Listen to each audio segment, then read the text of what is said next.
Underground पद्धत. अत्याधुनिक शहरामध्ये उघड्या कंडक्टरची ओव्हरहेड लाईन अथवा ओव्हरहेड केबलची लाईन वापरून ट्रान्समिशन डिस्ट्रीब्यूशन करणे योग्य नसते, कारण अशा लाईनमुळे शहराच्या सुंदरतेला बाधा निर्माण होते. म्हणून सुरक्षितता व सुंदरता साधण्यासाठी जमिनीखाली आर्म्ड केबल्स गाडून अंडरग्राऊंड पद्धतीने विजेचे डिस्ट्रीब्यूशन केले जाते. आकृतीत दाखवल्याप्रमाणे केबलची सर्वसाधारण रचना असते. यामध्ये खालील भाग असतात. कोर. केबलमधील वीज वाहून नेणाऱ्या कंडक्टरला कोर असे म्हणतात. कोर एकाच घट्ट तारेचा अथवा अनेक बारीक तारा एकत्र करून स्टँडर्ड केलेला असतो. कोर ॲल्युमिनियम अथवा कॉपरचा असतो. कोर 1, 2, 3 अथवा 4 असतात. अशा केबल्सला अनुक्रमे single core, 2 core, 3 core, 4 core अथवा 3.5 कोर केबल असे म्हणतात. 3.5 कोर म्हणजे चौथा कोर इतर 3 कोरपेक्षा बारीक असतो. इन्सुलेशन. कोर इन्सुलेटेड करण्यासाठी विभिन्न प्रकारचे इन्सुलेशन वापरतात. उदाहरणार्थ इम्प्रिग्नेटेड पेपर, VIR किंवा PVC यांचा उपयोग इन्सुलेशन म्हणून केला जातो. सिथिंग. अनेक कोर एकत्र करून त्यावर सामूहिक आच्छादन केलेले असते, त्यास सिथिंग असे म्हणतात. ह्यामुळे कोरचे यांत्रिक संरक्षण होते. ज्या केबलमध्ये PVCचे इन्सुलेशन वापरलेले असते त्यामध्ये PVCचीच सिथिंग केलेली असते व इम्प्रिग्नेटेड पेपर इन्सुलेशन म्हणून वापरलेल्या केबलमध्ये शिसे किंवा शिशाच्या मिश्रणापासून तयार केलेल्या धातूचे सिथिंग केलेले असते. आर्मरिंग. केबल यांत्रिक हानीपासून सुरक्षित ठेवण्यासाठी सिथिंगच्या वर धातूच्या पट्टीची जाळी असते, त्यास आर्मरिंग असे म्हणतात. साधारणपणे ही आर्मरिंग म्हणजे GI पासून बनवलेल्या पातळ पातळ पट्टीची टेपच असते. बेंडिंग. आर्मरिंगच्या वर तंतुमय पदार्थाची फायबर्स मटेरियल उदाहरणार्थ ज्यूट, कॉटन, हेशन टेप गुंडाळलेली असते, त्यास बेंडिंग असे म्हणतात. हे बेंडिंग फक्त पेपर इन्सुलेटेड लेड कव्हर केबलमध्येच केलेली असते. PVC इन्सुलेटेड केबलमध्ये बेंडिंग केलेली नसते. बेंडिंगमुळे आर्मरिंग यांत्रिक हानीपासून सुरक्षित राहते. सर्विंग. आर्मरिंगच्या वर हेशन टेप गुंडाळणे म्हणजे सर्विंग होय. ही सर्विंग फक्त पेपर इन्सुलेटेड लेड कव्हर केबलमध्येच केलेली असते. PVCची इन्सुलेशन असलेल्या केबलमध्ये सर्विंग केलेली नसते. सर्विंगमुळे आर्मरिंगवर गंज चढत नाही. स्क्रीन. हाय व्होल्टेजच्या केबलमधील इलेक्ट्रोस्टॅटिकचा परिणाम कमी करण्यासाठी स्क्रीनिंग करावे लागते. स्क्रीन म्हणजे प्रत्येक कोअरभोवती धातूची टेप गुंडाळणे होय. LT केबल्सचे प्रकार. केबलमध्ये वापरलेल्या इन्सुलेशनवरून केबल्सचे पुढील प्रकार पडतात. VIR cable. ह्यामध्ये कोर इन्सुलेशन म्हणून इंडिया रबर वापरलेले असते. त्यामध्ये झिंक ऑक्साईड, रेड लेड व गंधक मिसळलेले असते. ह्यातील गंधकाचा तांब्यावर परिणाम होतो. तसे होऊ नये म्हणून कोअरमध्ये वापरलेल्या तांब्याच्या कंडक्टरवर कलई टिनिंग केलेले असते. हे केबल पॉवर डिस्ट्रीब्यूशनसाठी वापरत नाहीत, फक्त घरगुती व औद्योगिक वापरामध्ये सर्व्हिस कनेक्शनसाठी फ्लेक्झिबल केबल म्हणून 250 ते 440 व्होल्टपर्यंतच वापरले जातात. PVC cable.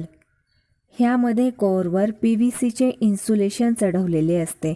ह्याचा उपयोग house wiring, power cable, control cables, विमानातील एअरक्राफ्ट वायर, सिग्नल वायरिंग इत्यादी ठिकाणी केला जातो. तसेच डिस्ट्रीब्यूशनमध्ये ह्याचा उपयोग 11 किलोव्होल्टपर्यंत केला जातो. PVC केबलमध्ये खालील फायदे असतात. टिकाऊ असतो, यांत्रिकदृष्ट्या मजबूत असतो, गंज प्रतिबंधक असतो, आर्द्रता शोषून घेत नाही, आम्ल व अल्कलीचा परिणाम होत नाही, ज्वलनास एकदम मदत करीत नाही, विशिष्ट विरोध जास्त असतो, मऊ व गुळगुळीत असतो, त्यामुळे हाताळण्यास सोपा असतो, वजनाने हलका असतो, सहज वळवता येतो, डिस्ट्रीब्युशन बोर्ड व मोटार टर्मिनल बॉक्समध्ये प्रत्यक्ष जोडता येतो. HT cables. हे केबल 11 किलोव्होल्टपासून 33 किलोव्होल्टपर्यंत वापरले जातात. ह्यासाठी paper insulated lead cover PILC cable उपयुक्त असतो. Paper insulated lead cover cable. ह्या केबलमध्ये ॲल्युमिनियमचे अथवा अनइल्ड कॉपरचे कंडक्टर्स असतात. कंडक्टर्सवर कोर इन्सुलेशन म्हणून इम्प्रिग्नेटेड पेपर गुंडाळलेला असतो. इम्प्रिग्नेटेड पेपर म्हणजे इन्सुलेटिंग ऑइलमध्ये पेपर बुडवून नंतर वाळवलेला पेपर होय. ह्या पेपरवर ॲल्युमिनियमचा पातळ पत्रा गुंडाळलेला असतो, म्हणजेच कोर इन्सुलेशनवर स्क्रीनिंग केलेले असते. स्क्रीनिंगवर शिशाचे सीथिंग केलेले असते. सीथिंगवर fibrous material, jute, cotton, hessian tape इत्यादीचे बेंडिंग व आर्मरिंग केलेले असते. आर्मरिंगसाठी GIची टेप किंवा GIचे गोल वायर्स किंवा GIच्या पातळ पातळ स्ट्रीप वापरल्या जातात. आर्मरिंगच्या वर सर्विंग केलेली असते. साधारणपणे इम्प्रिग्नेटेड हेशन टेप सर्विंगसाठी वापरले जातात, परंतु जर केबल केमिकल अँड फर्टिलायझर प्लांटमध्ये वापरायचे असतील तर किंवा रेल्वे ट्रॅकच्या ठिकाणी वापरायची असतील तर PVCचीच सर्विंग केली जाते. Paper insulated lead cover PILC केबलचे प्रकार. Belted cable. आकृतीमध्ये 3 कोरच्या बेल्टेड केबलचा आडवा छेद दाखवला आहे. त्याप्रमाणे ह्या केबलची रचना असते. ह्यामध्ये प्रत्येक कंडक्टरवर इम्प्रिग्नेटेड पेपरचे इन्सुलेशन गुंडाळलेले असते. नंतर सर्व कंडक्टर्सच्या भोवती पुन्हा सामूहिकरित्या पेपरचाच बेल्ट इन्सुलेशनचा थर लावलेला असतो आणि त्याच्या मधल्या जागी फायबरस इन्सुलेटिंग पदार्थ दिलेला असतो. बेल्टच्या वर लेडची सीथिंग केलेली असते. सीथिंगवर बिटुमिन कंपाऊंडच्या साह्याने बेंडिंग केलेली असते. बेंडिंगवर स्टील वायर अथवा स्टील टेपच्या साह्याने आर्मरिंग केली जाते आणि सर्वात वर ज्यूट किंवा इम्प्रिग्नेटेड हेशन टेपच्या साह्याने सर्विंग केली जाते. ह्या प्रकारच्या केबल 11 किलोव्होल्टपर्यंत वापरण्यास योग्य असतात. H प्रकारचा केबल. H टाईप केबलमध्ये बेल्ट इन्सुलेशन असत नाही, परंतु प्रत्येक कंडक्टर आवश्यक तेवढा इम्प्रिग्नेटेड पेपरद्वारे इन्सुलेट केला जातो. त्या इन्सुलेशनवर धातूचा पत्रा गुंडाळून स्क्रीनिंग केले जाते. कोर इन्सुलेशन व स्क्रीनिंग यामधील जागेत फायबरस पदार्थ भरून केबलला गोलाकार बनवलेले असते. स्क्रीनिंगवर बेंडिंग, आर्मरिंग व सर्विंग केली जाते. SL type cable. ह्या केबलमध्ये प्रत्येक कोअरवर प्रथम पेपरचे इन्सुलेशन असते, त्यानंतर आर्मरिंग केलेले असते, परंतु कोणत्याही कोअरवर बेड सीथिंग केलेले नसते. HSL cable. H टाईप व SL टाईप मिळून हा केबल तयार केलेला असतो. ह्यामध्ये प्रत्येक कंडक्टर इन्सुलेट केलेला असतो. त्यानंतर धातूची सीथिंग करून तिन्ही कोअर अथवा सर्व कोअर एकत्र करून त्यात फिलर भरला जातो. नंतर बेंडिंग, आर्मरिंग व शेवटी सर्विंग केली जाते. जमिनीत केबल गाडण्याच्या पद्धती. Cable laying method. जमिनीत केबल गाडण्याच्या मुख्य 3 पद्धती आहेत. डायरेक्ट लेईंग मेथड, डक्ट किंवा pipe laying method, drawing system आणि सॉलिड सिस्टीम किंवा trough laying method. Direct laying method. Underground cable जमिनीत गाडण्यासाठी प्रथम जमिनीत 1.2 मीटर खोल व 50 सेंटीमीटर रुंदीची नाली खोदली जाते. त्या नालीत 10 सेंटीमीटरपर्यंत बारीक वाळू टाकून त्यावर केबल टाकली जाते. आकृतीत दाखवल्याप्रमाणे केबलच्या बाजूस विटा ठेवून 15 सेंटीमीटरपर्यंत माती व वाळू भरली जाते. त्यानंतर विटांचा थर देऊन विटांच्या वर राहिलेला शिल्लक खड्डा मातीने बुजवून घेतला जातो. जर एकाच नालीतून एकापेक्षा जास्त केबल्स न्यावयाच्या असतील तर 2 जवळच्या केबलमध्ये कमीत कमी 40 सेंटीमीटर अंतर ठेवावा लागतो.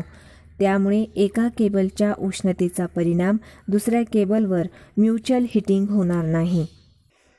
अशा प्रकारे ह्या पद्धतीत केबल जमिनीत गाडला जातो. ही पद्धत अत्यंत सोपी व स्वस्त असते, परंतु ह्या पद्धतीमध्ये काही तोटेही आहेत. ते पुढील प्रमाणे: दुरुस्तीचा खर्च जास्त असतो. दोष शोधण्यास कठीण असते. केबलवर रासायनिक परिणाम होण्याचा संभव असतो. यांत्रिक हानीपासून बचाव करण्यासाठी आर्म केबल वापरावा लागतो. ड्रॉ इन सिस्टीम: ह्या पद्धतीत लोखंडी पाईप, चिनी मातीचे पाईप किंवा सिमेंट कॉन्क्रीटपासून तयार केलेले पाईप प्रथम जमिनीत टाकतात. त्यानंतर पाईपमधून केबल ओढून घेतात. त्यामुळे ह्या पद्धतीत केबलची दुरुस्ती, बदल किंवा नवीन केबल टाकणे इत्यादी कामे जमीन न खोदताही करता येतात. अनेक केबल्स एकत्रितपणे न्यावयाचे असतील तर प्रत्येक केबलसाठी स्वतंत्र पाईप किंवा एकाच पाईपमध्ये स्वतंत्रपणे वेगवेगळे छिद्र असलेला पाईप वापरता येतो. असे पाईप जमिनीत गाडण्यासाठी जमिनीत जास्त खोलपर्यंत व जास्त रुंदीची नाली खोदावी लागते. तसेच वापरण्यात येणारा केबल आर्म्ड केबल अथवा अनआर्म्ड केबलसुद्धा वापरला जातो. पण केबल पाईपमधून ओढताना सुरक्षित राहावा म्हणून त्यावर हेशन टेप व ज्यूटची सर्विंग केलेला असावा लागतो. या पद्धतीत सुरुवातीचा खर्च जास्त असतो. तसेच डायरेक्ट लेईंग मेथडपेक्षा ह्यामध्ये केबलची करंट वाहून नेण्याची क्षमता कमी होते. ही पद्धत कमी अंतरापर्यंत, उदाहरणार्थ वर्कशॉप, रेल्वे पूल क्रॉसिंग व रोड क्रॉसिंग अशा ठिकाणी की जेथे नेहमी खोदकाम करणे शक्य नाही अशा ठिकाणी करणे योग्य आहे. सॉलिड सिस्टीम: ह्या पद्धतीला डायरेक्ट लेईंग पद्धतीसारखेच जमिनीत नाली खोदतात. त्या नालीत कास्ट आयर्न, सिमेंट कॉन्क्रीट, चिनी माती अथवा राखवलेले लाकूड यापासून तयार केलेल्या ट्रफ टाकतात. त्या ट्रफ नालीदार आकाराच्या असतात. त्या नालीदार ट्रफमध्ये केबल अंथरून त्यावर गरम बिटुमेन कंपाऊंड भरतात. ते द्रव अवस्थेतून थंड झाले की त्यावर ट्रफच्याच मटेरियलचे झाकण टाकतात. शेवटी सर्व नाली मातीने बंद करतात. ही पद्धत केबलला यांत्रिक हानीपासून चांगले संरक्षण देते. केबलवर रासायनिक परिणामही होत नाही. परंतु ह्या पद्धतीने केबल टाकल्यास जास्त खर्च येतो. काम करण्यास कौशल्यपूर्ण कारागिरांची आवश्यकता असते. पावसाळ्याच्या दिवसात केबल टाकता येत नाही. काम पूर्ण करण्यात जास्त वेळ लागतो. केबलची करंट वाहून नेण्याची क्षमता कमी असते, म्हणून ही पद्धत फार कमी ठिकाणीच वापरली जाते. अंडरग्राऊंड केबलमध्ये निर्माण होणारे दोष व ते ओळखण्याच्या पद्धती. साधारणपणे डायरेक्ट लेईंग अथवा ड्रॉ-इन पद्धतीने केबल्स जमिनीत गाडले जातात. त्या केबल्सचा वारंवार तपासणी अथवा देखभाल करण्याची आवश्यकता भासत नाही, कारण अंडरग्राऊंड केबलमध्ये सहसा दोष घडून येत नाहीत. परंतु एखादे वेळी केबल इन्सुलेशन खराब होणे किंवा इन्सुलेशन चांगले राहून आतील कोर तुटणे, 3 कोर केबल्सच्या बाबतीत 2 कोर एकमेकास शॉर्ट होणे अथवा कोर आणि अर्थ एकमेकास शॉर्ट होणे असे दोष घडू शकतात. तेव्हा अशा दोषांची माहिती व त्याची ओळख होणे आवश्यक असते. साधारणपणे केबलमध्ये मुख्य 3 प्रकारचे दोष घडून येतात: ओपन सर्किट, शॉर्ट सर्किट आणि ग्राउंड फॉल्ट. एखाद्या केबलमधील कंडक्टर तुटला तर त्यास ओपन सर्किट असे म्हणतात. फेज ते फेज कंडक्टर शॉर्ट झाल्यास त्यास शॉर्ट सर्किट असे म्हणतात आणि फेज व अर्थ शॉर्ट झाल्यास त्यास ग्राउंड फॉल्ट असे म्हणतात. अशा प्रकारचे 3 दोष आपणास मेजरच्या साहाय्याने सहज ओळखता येतात. परंतु हे फॉल्ट नेमके कोणत्या ठिकाणी घडून आले आहेत हे मात्र मेजरने माहीत होत नाही. त्या फॉल्टची नेमकी जागा शोधून काढण्यासाठी पुढील प्रमाणे टेस्ट घ्याव्या लागतात. मुरे लूप टेस्ट. अंडरग्राऊंड केबलमधील अर्थ फॉल्ट, ग्राउंड व शॉर्ट सर्किट शोधून काढण्यासाठी ही एक अचूक पद्धत आहे.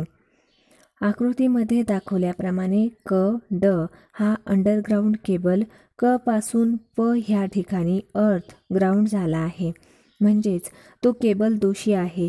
हा दोष शोधून काढण्यासाठी मरे लूप पद्धतीत दोषी केबलच्या समांतर त्याच आकाराचा दुसरा नवीन चांगला केबल टाकावा लागतो. आकृतीत अ-भ हा चांगला केबल दाखवला आहे. दोषी केबल व चांगला केबल या दोन्हीचा आकार, आडव्या छेदाचे क्षेत्रफळ व लांबी सारखाच असल्यामुळे त्यांचा रेझिस्टन्सही सारखाच असतो. तसेच रेझिस्टन्स हा लांबीच्या समप्रमाणात असतो. म्हणून येथे केबलची लांबी मीटरमध्ये विचारात घेतली काय किंवा त्यासच रेझिस्टन्स म्हणून विचारात घेतला काय, दोन्हींचे प्रमाण एकच येईल. म्हणून दोन्ही केबलच्या सिरीजमध्ये प्रत्येकी R1 व R2 हे दोन बदलते विरोध जोडून साधा व्हीटस्टोन ब्रिज तयार करता येतो. आणि जसे व्हीटस्टोन ब्रिजमध्ये 3 रेझिस्टन्स माहीत असतील तर चौथा माहीत नसलेला रेझिस्टन्स माहीत करता येतो, त्याचप्रमाणे ह्या मरे लूप टेस्टमध्ये R1 व R2 हे माहीत असलेले विरोध, रेशो आर्म व चांगल्या केबलची लांबी माहीत आहे, म्हणून दोषी केबलचे अंतर माहीत करता येते. त्यासाठी आकृतीत दाखवल्याप्रमाणे दोषी केबलसोबत चांगला केबल टाकून त्याची एका बाजूची दोन्ही टोके कमी रेझिस्टन्सच्या तारेने अर्थात लिंकने शॉर्ट करतात. म्हणजेच व्हीटस्टोन ब्रिजसारखे ब्रिज तयार केले जाते. हे ब्रिज बॅलन्स करण्यासाठी R1 व R2 हे दोन व्हेरिएबल रेझिस्टन्स, रेशो आर्म जुळवून घेतले जातात. ब्रिज बॅलन्स झाले किंवा नाही ते पाहण्यासाठी सर्किटमध्ये एका पुश स्विचच्या साहाय्याने गॅल्व्हनोमीटर जोडला जातो. अशा संपूर्ण ब्रिज सर्किटला बॅटरीमार्फत सप्लाय दिला जातो. जेव्हा संपूर्ण ब्रिज बॅलन्स असते तेव्हा गॅल्व्हनोमीटरचा स्विच ऑन केला असता मीटरचा काटा डिफ्लेक्शन न दाखवता शून्यावर स्थिर राहतो. अशावेळी म्हणजे ब्रिज बॅलन्स असताना जर चांगल्या केबलची लांबी L मीटर असेल तर संपूर्ण लूप केबलची लांबी 2 × L मीटर होईल. म्हणून ब्रिजच्या सूत्रानुसार R1/R2 L1/X असे सूत्र तयार होईल.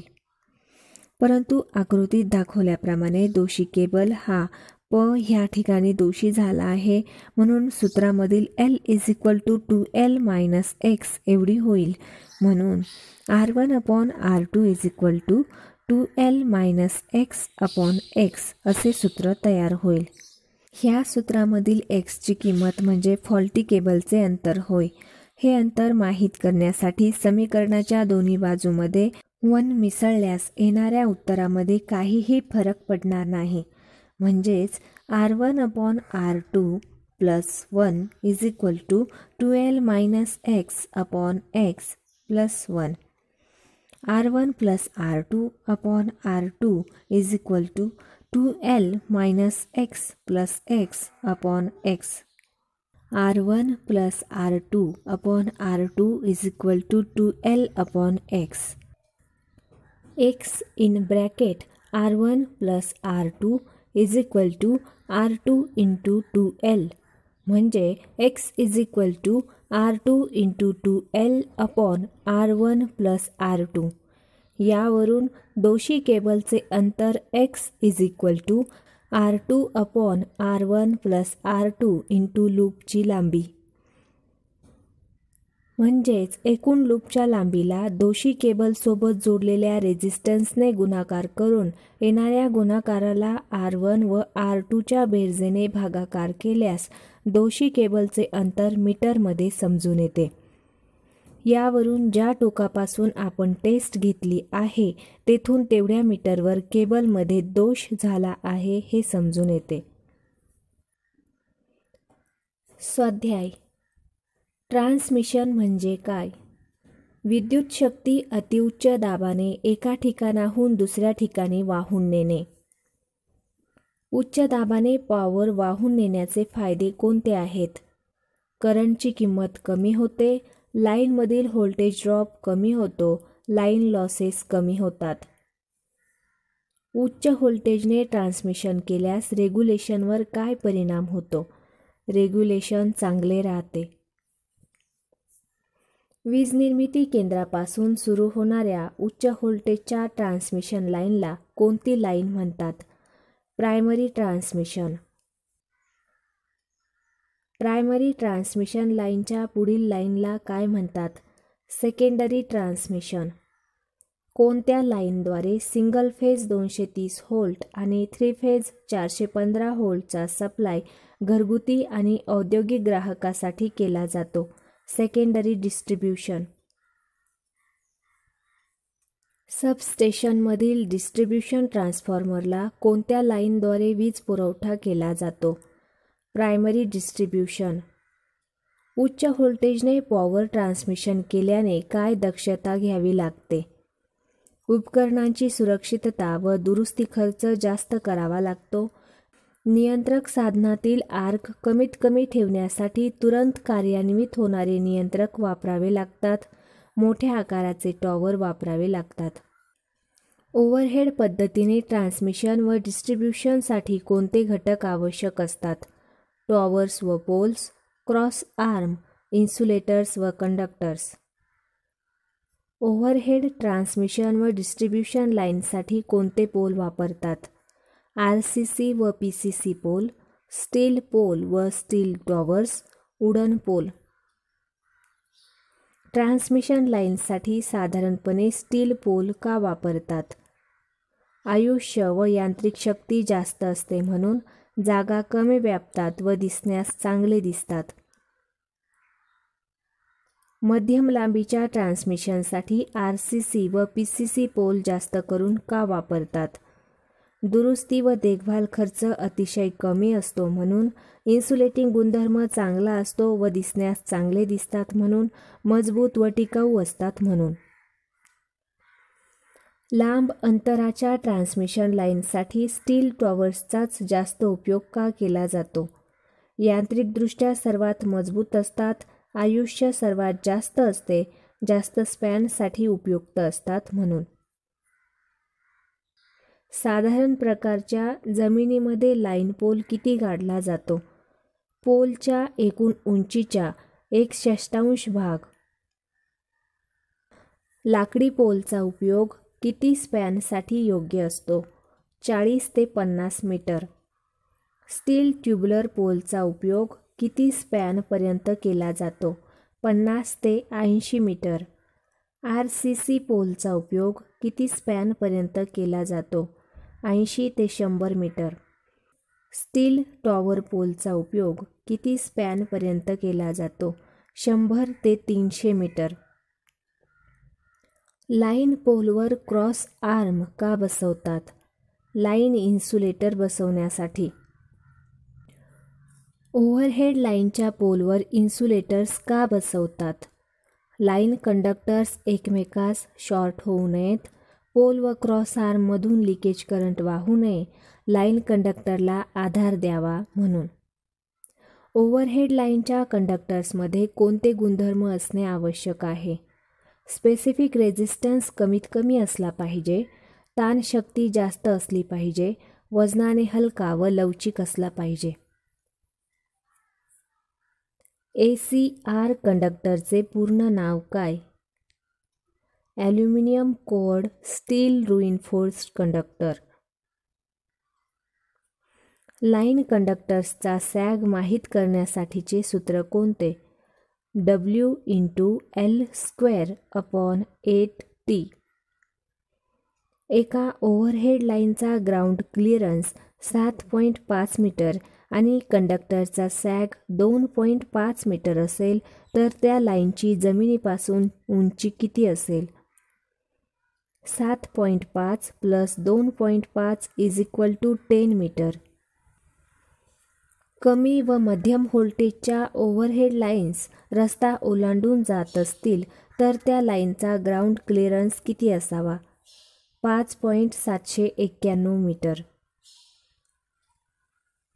हाय व्होल्टेजच्या ओव्हरहेड लाईन्स रस्ता ओलांडून जात असतील तर त्या लाईनचा ग्राउंड क्लिअरन्स किती असावा? 6.096 मीटर. हाय व्होल्टेजच्या ओव्हरहेड लाईन रस्त्याच्या बाजूने समांतर जात असतील तर त्या लाईनचा ग्राउंड क्लिअरन्स किती असला पाहिजे? 6.096 मीटर. कमी व मध्यम व्होल्टेजच्या ओव्हरहेड लाईन्स रस्ता ओलांडून जात असतील तर त्या लाईनचा ग्राउंड क्लिअरन्स किती असावा? 5.791 मीटर. शहराच्या बाहेरून जाणाऱ्या कमी, मध्यम व जास्त व्होल्टेजच्या 11 किलोव्होल्ट पर्यंतच्या उघड्या ओव्हरहेड लाईनचा ग्राउंड क्लिअरन्स किती असला पाहिजे? 4.572 मीटर. शहराच्या बाहेरून जाणाऱ्या 11 किलोव्होल्ट पर्यंतच्या ओव्हरहेड इन्सुलेटेड लाईनचा ग्राउंड क्लिअरन्स किती असला पाहिजे? 3.96 मीटर. सपाट छत, गॅलरी व व्हरांड्याच्या छतावरून जाणाऱ्या ओव्हरहेड लाईनचे इमारतीच्या सर्वात उंच भागापासूनचे अंतर किती असावे? 2.431 मीटर. जेव्हा ओव्हरहेड लाईन इमारतीच्या जवळून समांतर जात असेल तर तशा लाईनचे इमारतीपासून समांतर अंतर किती असावे? 1.219 मीटर. ट्रान्समिशन लाईनला AC वीज पुरवठा चालू असतो तेव्हा 2 कंडक्टर्समधील कॅपॅसिटन्स किती असतो? लाईन कंडक्टरच्या लांबीच्या समप्रमाणात व 2 कंडक्टरमधील अंतराच्या व्यस्त प्रमाणात. उच्च व्होल्टेजच्या ओव्हरहेड लाईनचे व्होल्टेज वाढले तर 2 कंडक्टरमधील हवेचे आयोनायझेशन होऊन कंडक्टरभोवती निळसर रंगाचा पातळ थर चढतो, त्यास काय म्हणतात? Corona effect. करोना इफेक्टमुळे काय तोटे होतात? लाईनमध्ये पॉवर लॉस होतो आणि रेडिओ फ्रिक्वेन्सीला अडथळा निर्माण होतो. करोना इफेक्ट कसा कमी करता येईल? लाईन कंडक्टर्सचा डायमीटर वाढवून, 2 कंडक्टरमधील अंतर वाढवून. करोना इफेक्टरचे फायदे कोणते आहेत? आकाशातील विजेपासून संरक्षण मिळते. एकाच पोलवरून डिस्ट्रीब्युशन लाईन आणि सर्व्हिस लाईनची उभारणी करावयाची असेल तर स्पॅन किती असला पाहिजे? 45 मीटरपेक्षा कमी. सेकंडरी सबस्टेशनमध्ये बसवलेल्या ट्रान्सफॉर्मरचे व्होल्टेज रेटिंग किती असते? 33 ते 11 किलोव्होल्ट. प्रायमरी डिस्ट्रीब्युशन लाईन अर्थात फीडर लाईनचे व्होल्टेज किती असते? 11 किलोव्होल्ट. प्रायमरी डिस्ट्रीब्युशन सबस्टेशनमध्ये बसवलेल्या ट्रान्सफॉर्मरचे व्होल्टेज रेटिंग किती असते? 11 kilovolt to 415 volt. Secondary distribution line अर्थात डिस्ट्रीब्युटरचे व्होल्टेज किती असते? 415 आणि 230 व्होल्ट. फीडर म्हणजे काय? सेकंडरी सबस्टेशनपासून डिस्ट्रीब्युशन सबस्टेशनला पॉवर पुरवणारी लाईन. डिस्ट्रीब्युटर म्हणजे काय? डिस्ट्रीब्युटर म्हणजे काय? ज्या लाईनला सर्व्हिस लाईनची टॅपिंग घेऊन वीज ग्राहकांना वीज पुरवठा केला जातो ती लाईन. रॅडियल डिस्ट्रीब्युशन पद्धतीमध्ये डिस्ट्रीब्युटरला किती बाजूच्या फीडरने सप्लाय पुरवला जातो? एका बाजूने. रिंग डिस्ट्रीब्युशन पद्धतीत डिस्ट्रीब्युटरला किती बाजूच्या फीडरने सप्लाय केला जातो? 2 फीडरने. ओव्हरहेड लाईनमध्ये दर 1.6 किलोमीटर अंतराने पोलला किती ठिकाणी अर्थ केले जाते? 4. ओव्हरहेड लाईनपासून सुरक्षितता मिळवण्यासाठी कोणत्या ठिकाणी गार्डिंग केली पाहिजे? रोड क्रॉसिंग, कॅनॉल व रेल्वे क्रॉसिंग, LT लाईन व telegraph line crossing. Cradle guarding कोठे केली जाते? 11 किलोव्होल्टचे लाईन कंडक्टर आडवे जात असतील. केज गार्डिंग कोठे केली जाते? LT लाईन कंडक्टर उभे जात असतील. चूक किंवा बरोबर? ओव्हरहेड लाईनमध्ये क्रॉस आर्मवर इन्सुलेटर्स बसवलेले असतात. बरोबर. शॅकल इन्सुलेटरचा उपयोग फक्त कंडक्टरला आधार देण्यासाठी केला जातो, कंडक्टरचा ताण सहन करण्यासाठी नाही. बरोबर. कमी आणि मध्यम व्होल्टेजच्या ओव्हरहेड लाईन कंडक्टरची जमिनीपासूनची उंची 19 फूट असते. बरोबर. ओव्हरहेड लाईनपेक्षा अंडरग्राऊंड पद्धत स्वस्त असते. चूक. ओव्हरहेड लाईनला आकाशातील विजेपासून सुरक्षित ठेवण्यासाठी लाइटनिंग अरेस्टरचा उपयोग केला जातो. बरोबर. कमी व मध्यम व्होल्टेजच्या ओव्हरहेड लाईनमधील सरासरी स्पॅन 67.056 मीटर असतो. बरोबर. भारतीय विद्युत नियम 1956 नुसार कमी व मध्यम व्होल्टेजच्या लाईनचे ग्राउंड क्लिअरन्स 5.791 मीटर असते. बरोबर. ओव्हरहेड लाईनचे इमारतीपासून समांतर अंतर 1.219 मीटरपेक्षा कमी असू नये. बरोबर.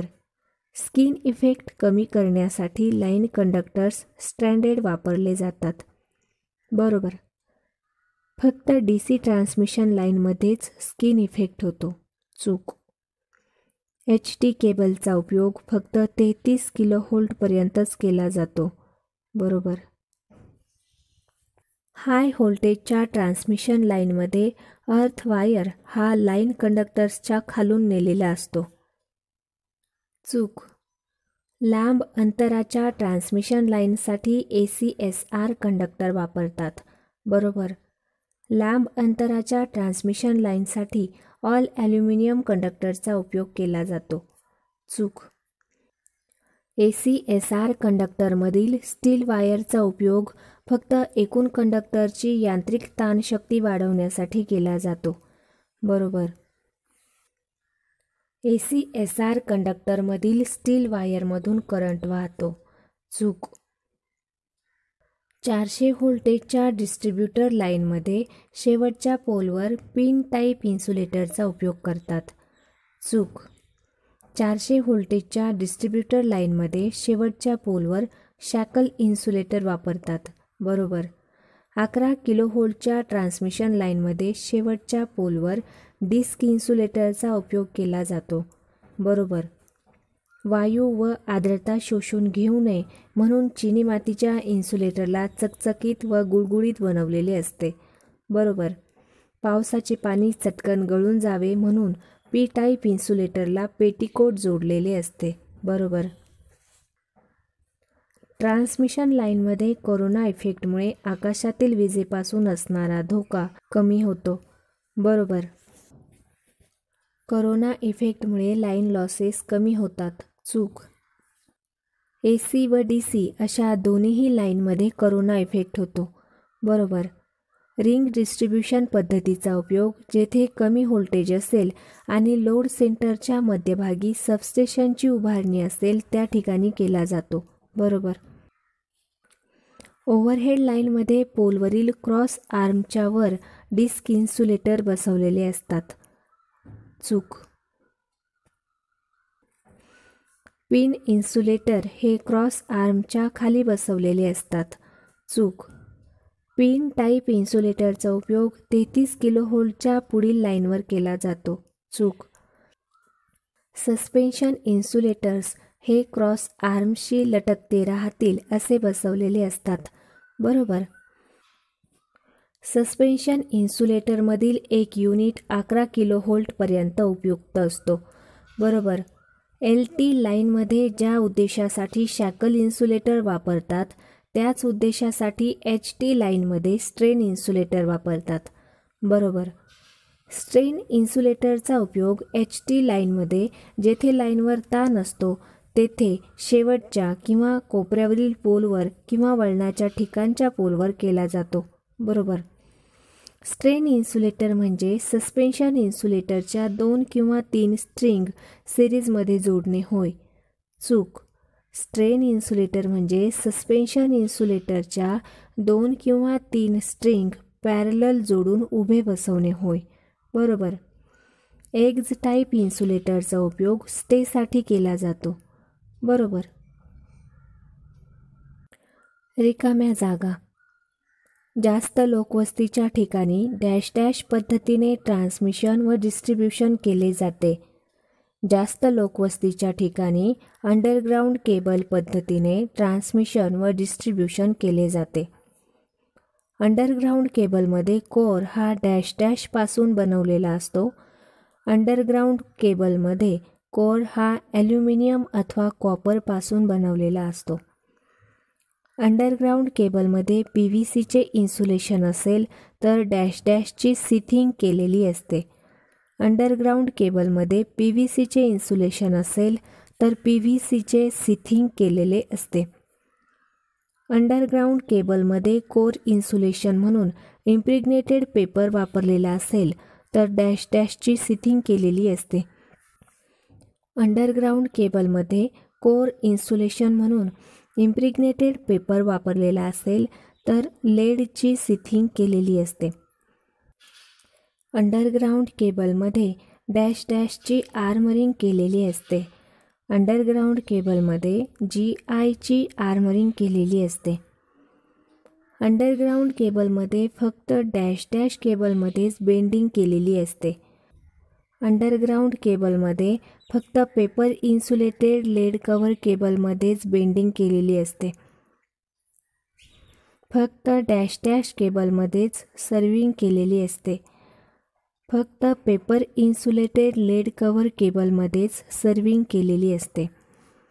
अंडरग्राऊंड केबलमध्ये कोर इन्सुलेशनच्या धातूची सिथिंग डॅश डॅशसाठी केली जाते.